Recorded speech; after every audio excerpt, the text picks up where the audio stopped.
pasti dikasih rezeki. Asal menikah insya Allah Allah kasih rezeki. Asal dia niat sunnah Nabi, pasti Allah bukain rezekinya. Berapa banyak orang yang tadinya miskin, lalu kemudian buka usaha kecil, memulai dengan kecil-kecilan, yang Allah SWT bukakan. Saksi bahasan kita adalah golongan yang ketiga, setelah mujahid, mukatib, dan akhirnya nakih, atau orang yang menikah ini. Abdullah bin Mas'ud radhiyallahu anhu berkata, di dalam diriwayatkan oleh At-Tabarani, iltamisul ghina fin nikah. Yaqulullahu ta'ala in yakunu fuqara yughnihimullah min fadli wallahu wasi'un alim. Kata Abdullah bin Mas'ud, carilah kekayaan itu di pernikahan. Jadi di sini terjemahannya carilah kecukupan dalam pernikahan. Sebenarnya lebih tepat terjemahannya adalah carilah kekayaan, karena iltamisul ghina. Ghina itu kekayaan. Nah, carilah kekayaan dengan menikah. Makanya kalau Bapak Ibu pernah dengar ceramah saya yang saudaraku ini adalah rahasia rezekimu, salah satu kiat menambah rezeki adalah pernikahan. Jadi keliru kalau ada orang menunggu sampai sarjana, sampai kerja, sampai punya rumah dulu sendiri baru nikah. Ini nggak sesuai dengan syariat. Justru kalau dia menikah akan terbuka rezekinya. Ini janji dari Allah dan Rasulnya, nggak mungkin salah. Gitu kan? Ini wahyu.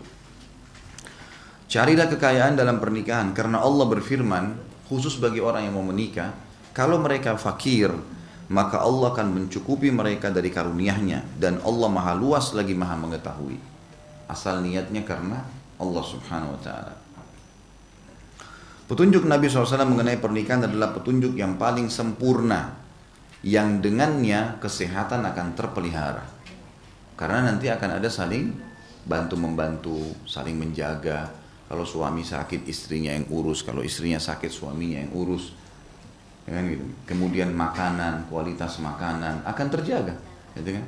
Kesehatan akan terjaga, kenikmatan dan kesenangan jiwa menjadi sempurna. Ada teman ngobrol, ada teman curhat, gitu kan? Serta tujuan dari pernikahan tercapai, karena hubungan seksual pada dasarnya ditetapkan untuk 3 perkara yang merupakan adalah tujuan aslinya. Jadi diantaranya adalah hubungan biologis, dan itu puncak daripada pernikahan. Saya sudah bahasakan Bapak Ibu sekalian di pertemuan dasar kita dulu, atau perdana kita awal. Kata Nabi SAW, man tazawwaja faqad dhamina nisfa dinahu falyattaqillaha fi nisfil baqi. Siapa yang telah menikah, dia telah menyelamatkan setengah agamanya, maka dia tinggal menjaga setengah yang tersisa. Manusia diciptakan cuma 2, laki-laki dan perempuan. Godaan terberat bagi laki-laki perempuan, godaan terberat bagi perempuan laki-laki. Kalau mereka sudah menikah, ada tempat pelampiasan biologisnya, teman ngobrolnya, gitu kan? Tempat untuk menyampaikan masalah, diskusi, maka sudah aman, gitu kan? Seperti itulah gambarannya.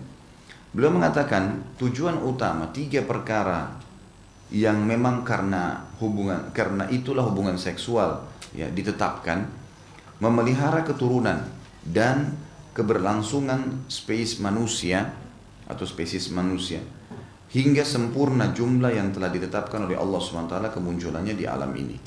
Jadi dengan pernikahan maka populasi manusia terus terjadi sampai batas jumlah yang telah Allah tentukan. Allahu alam berapa banyak. Tapi itulah cara terbaik untuk dijalankan atau mendapatkan keturunan manusia. Yang kedua, mengeluarkan air sperma yang bila ditahan akan membahayakan tubuh secara umum.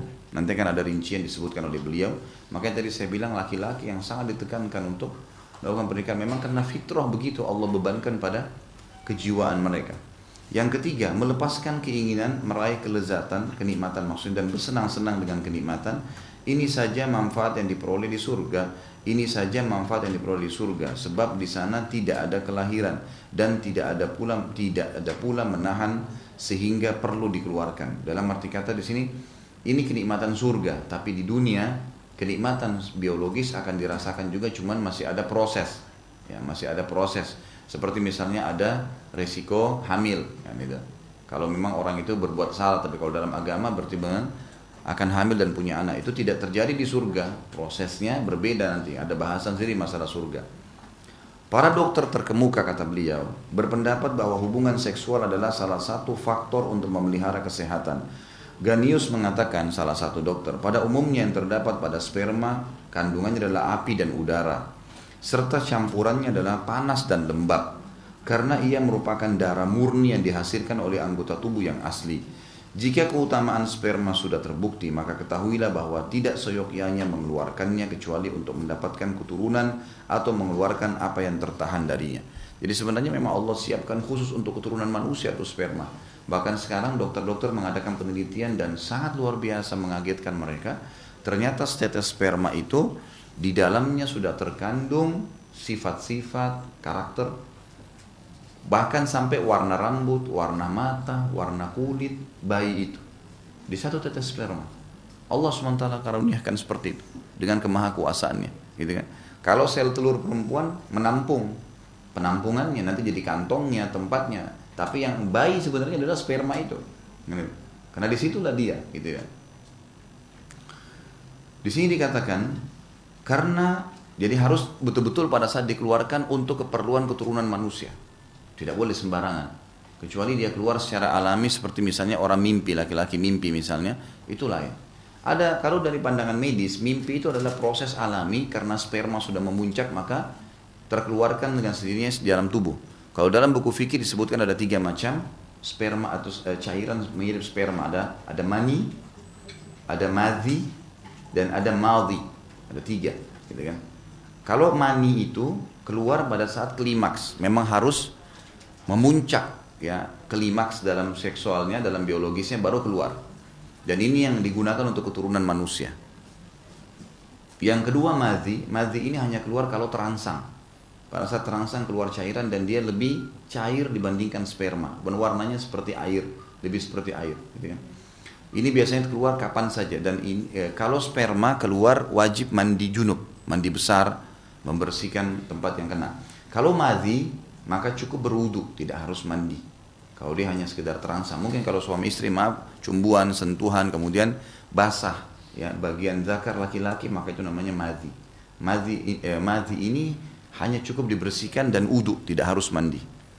Kemudian madhi ini keluar kalau dalam kondisi capek atau justru spermanya sudah banyak. Jadi jangan heran kalau ada laki-laki mungkin yang tiba-tiba mungkin dia tidak hubungan biologis, dia juga tidak terangsang, tapi ternyata di celananya ditemukan ada seperti sperma dan ini mirip sperma, malah dia memang sperma sebenarnya, tapi keluar tidak melalui ya hubungan biologis. Itu namanya madhi. Biasanya karena terlalu capek sekali atau memang hormon itu lagi memuncak di tubuhnya, memuncak, maka dia akan keluar. Kata beliau, karena jika terus tertahan tidak keluar sperma itu, maka ia dapat menyebabkan berbagai penyakit yang buruk, diantaranya was-was. Jadi banyak laki-laki subhanallah, apalagi kalau sudah melewati umur 30 tahun ke atas belum menikah, ini secara kejiwaan, kita tidak bicara personnya, kita bicara teori ilmiahnya. Secara kejiwaan manusia laki-laki akan ada penyakit was-was. Banyak bimbang, ragu. Saya berhasil nggak ya? Saya gagal nggak ya? Atau saya nanti bisa nggak ya? Itu muncul dalam kejiwaan laki-laki. Sebagian bahkan ilmuwan muslim mengatakan mulai dari balik itu batasnya adalah diambil daripada hadis Nabi SAW 7-10 tahun dari balik. Jadi misal hadis Nabi yang berbunyi, suruhlah anak kalian sholat di umur 7 tahun, ada penyebutan 7 tahun. Dan pukullah mereka di umur 10 tahun serta pisahkan mereka di ranjang. Kata sebagian ulama hadis, tolok ukur ada angka 7 dan angka 10, ini kadang-kadang ditarik kepada yang lainnya. Seperti misal, batas maksimal harus menikah, tidak boleh lebih bagi laki-laki adalah 7 tahun setelah balik atau maksimal 10 tahun. Jadi kalau misal dia balik di umur 12 tahun, semestinya idealnya dia menikah maksimal umur 22 tahun. Itu idealnya begitu. Ini penelitian sebagian ulama muslim yang mengatakan kalau dia 15 tahun balik berarti dia umur 25 tahun. Dan Nabi SAW contohkan menikah di umur 25 tahun kan. Dan ini kalau lebih daripada ini dikhawatirkan malah muncul penyakit-penyakit dalam jiwa, gitu kan? Karena ini memang sudah proses alami diciptakan sama Allah begitu. Ini saya sudah bilang tadi jangan dibayangkan dengan perasaan ibu-ibu. Ya. Ini adalah ilmu. Ya, ilmu begini, teorinya memang begitu. 1 tambah 1 sama dengan 2. Nggak usah dibayangkan nanti yang kita hitung-hitung misalnya roti tambah roti, nggak usah, gitu kan? Jadi gitu teorinya. Nanti masalah aplikasi lapangannya itu butuh contoh-contoh yang banyak. Bisa munculkan penyakit was-was, bisa gila, stres, itu kan. Dan selain daripada itu, dengan melampiaskannya, acap kali dapat membebaskan dari penyakit-penyakit tersebut. Emang laki-laki akan seperti itu. Jika sperma lama tertahan, maka ia akan rusak dan terurai menjadi esensi yang mengakibatkan berbagai penyakit yang buruk sebagaimana telah kami sebutkan. Karenanya sperma itu dikeluarkan oleh tubuh secara alami lewat mimpi jika banyak tertimbun di sana dengan tanpa hubungan seksual alami. Dan tadi saya sudah tambahkan dalam buku-buku fikir namanya madhi. Madhi itu adalah sperma yang keluar juga tanpa hubungan biologis.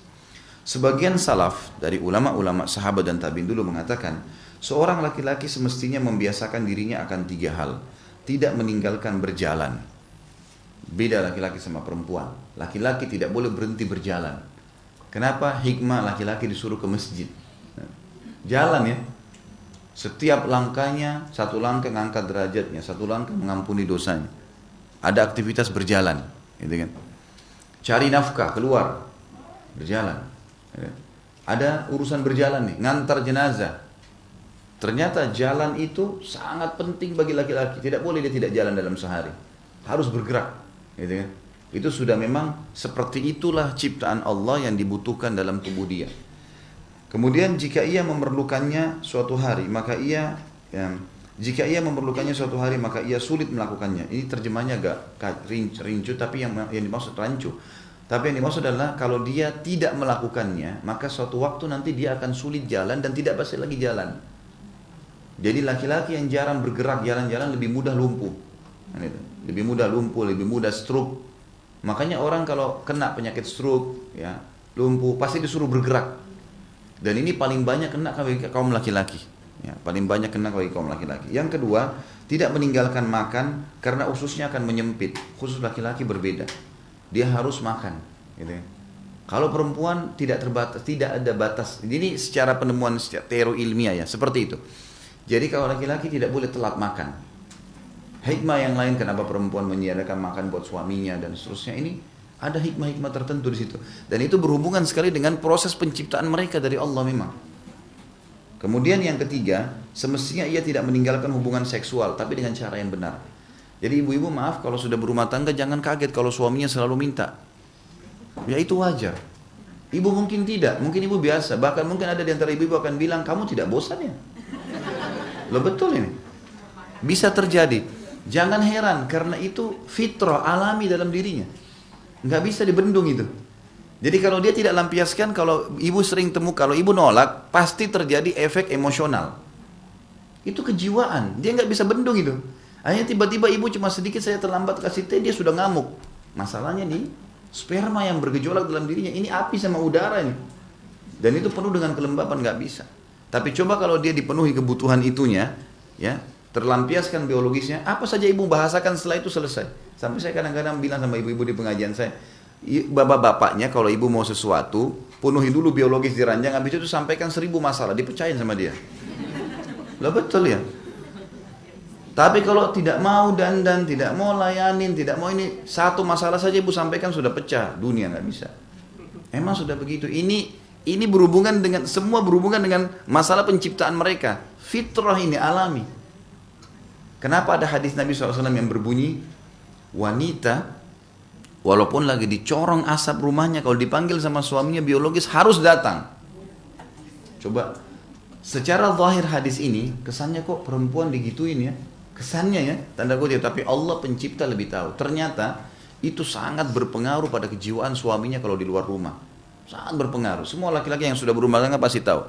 Pada saat terlampiaskan biologisnya di luar rumah, dia akan sangat tenang, mudah untuk berpikir, tidak mudah emosi. Memang begitu pengaruh kejiwaannya, gitu kan? Jadi sangat wajar, sangat wajar. Gitu. Sementara perempuan memang juga secara medis terbukti tidak terlalu seperti laki-laki. Artinya memang kalau dia dirangsang maka akan terpengaruh. Kalau enggak, tidak bisa. Laki-laki itu mungkin dari pandangan sudah cukup membuat dia terangsang. Dari ucapan kata sudah cukup membuat dia terangsang. Karena masalahnya ada cairan sperma itu yang memang membuat tubuhnya itu bisa merasakan panas, tubuhnya merasa bergejolak. Memang ada seperti itu. Maka dianjurkan untuk tidak meninggalkan ini. Sampai Abdullah bin Umar radhiyallahu anhu, Abdullah bin Umar itu kalau beliau selesai buka puasa dengan air putih dan kurma, pulang sholat, habis itu ke masjid sholat maghrib, habis pulang langsung berhubungan biologis sama istrinya. Beliau menjadikan itu sebagai bagian daripada ibadah dan kebutuhannya. Jadi itu bukan aib. bukan aib. Kalau kita baca di buku-buku medis selalu dibahasakan bahwasanya biologis itu normalnya seminggu sekali. Saya pernah baca salah satu buku medis begitu, dan ini hukum syariat berbeda. Nggak ada seminggu sekali. Kapan dibutuhin? Karena kalau sperma sudah harus keluar, dia akan bergejolak di tubuh laki-laki. Nggak bisa. Akan mengacaukan semuanya, gitu kan? Bahkan kalau sampai pada puncaknya dia berani melakukan perbuatan-perbuatan yang berbahaya hanya karena masalah sperma tertampung. Ini bahaya sekali. Kasus banyak laki-laki memukul istrinya. Kasus banyak laki-laki berkata-kata kasar. Kalau ditelusurin permasalahannya cuma satu. Biologisnya bermasalah dengan istrinya. Karena masalah itu. Gitu kan? Kembali ke masalah ini. Lalu dikatakan, kata beliau, secara rasional, karena jika sumur tidak ditimba, maka hilanglah airnya. Justru sebaliknya, kalau laki-laki terus kemudian dia tidak lampiaskan, ya kan gitu, emosional terus berjalan, maka ada puncaknya nanti. Puncaknya tubuhnya akan melemah. Sampai pada tingkat melemah. Tiba-tiba banyak hal-hal yang kena ya. Masalah penyakit gula, masalah penyakit tulang, masalah macam-macam. Larinya ke situ.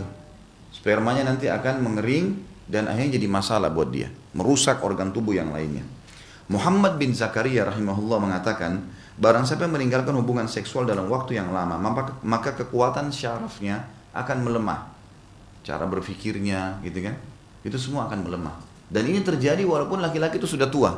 Kita temukan ada laki-laki yang seksualnya terjaga, biar umur 80 tahun tetap sehat. Umumnya begitu. Dan kalau yang sudah jarang, sudah sampai ada yang sampai bertahun-tahun bahkan tidak menyentuh lagi istrinya, maka dipastikan ini bermasalah buat dia. Baik itu mungkin mengganggu pola cara berpikirnya, urat-urat sarafnya melemah, banyak penyakit yang kena dan segalanya. Alirannya tersumbat gitu kan, dan kemaluannya tidak berfungsi lagi, lama-lama tidak akan berfungsi.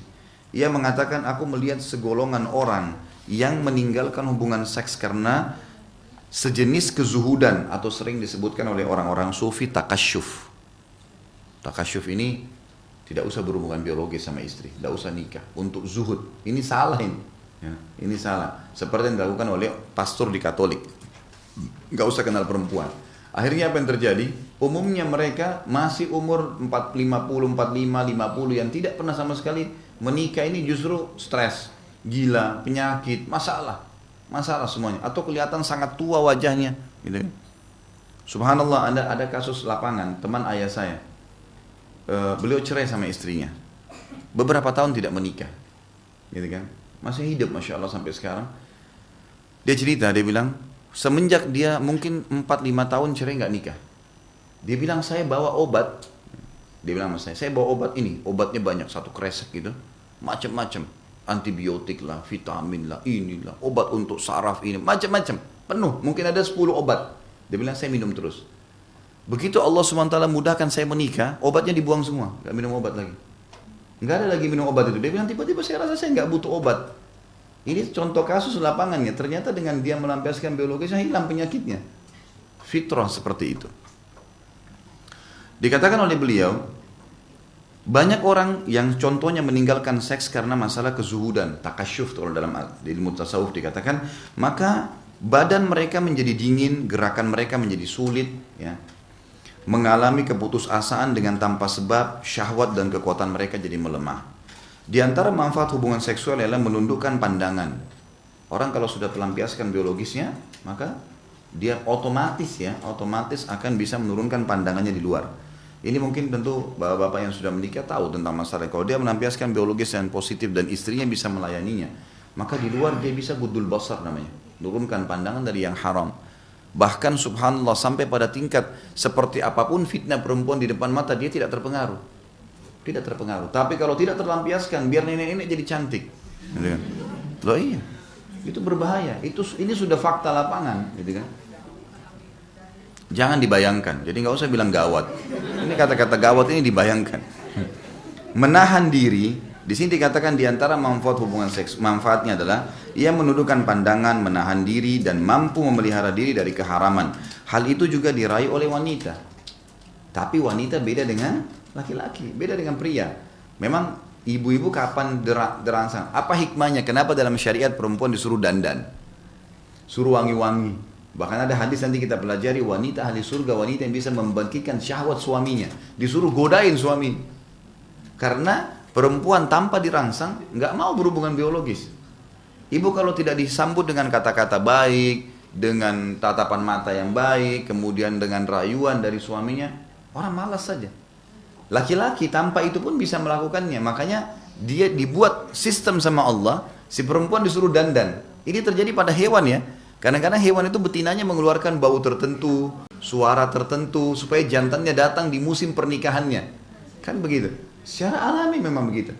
Maka nanti si laki-laki akan terpengaruh, dia akan datang merangsang istrinya, terangsanglah dua-duanya, baru akan terjadi biologis yang maksimal. Jadi hubungan seksual bermanfaat bagi dirinya di dunianya dan di akhiratnya. Dunia di kehidupan dia juga dapat, di akhirat juga dapat, karena itu perintah Allah. Itu ibadah. Hal ini juga bermanfaat bagi wanita, karena itu Nabi SAW menyukainya, menyukai menikah itu. Karena memang Nabi SAW itu perintah agama. Bahkan Nabi SAW menyukai untuk duduk bersama istrinya, ngobrol, mencumbuin mereka, gitu kan.